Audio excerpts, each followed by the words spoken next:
பெரம்பலூர் நகரில் சாலை சீரமைப்பு பணிகளை விரைந்து முடிக்க வேண்டும் என பொதுமக்களும் வாகன ஓட்டிகளும் கோரிக்கை வைத்துள்ளனர்.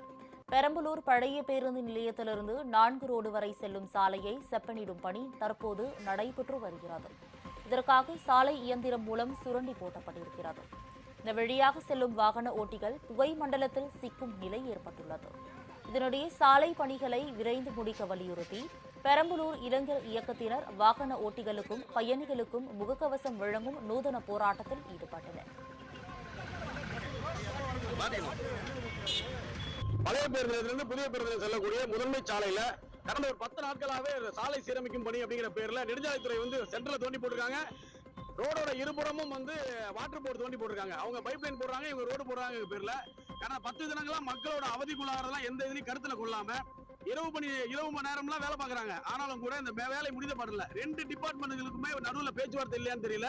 இவங்க தோண்டி போடுறாங்க, இவங்க இந்த சாலையை தோண்டி போடுறாங்க. மக்கள் 10 நாளாவே பகல்ல பார்த்தோம்னா புழுதி காட்டுல பயணம் பண்ணிட்டு இருக்காங்க.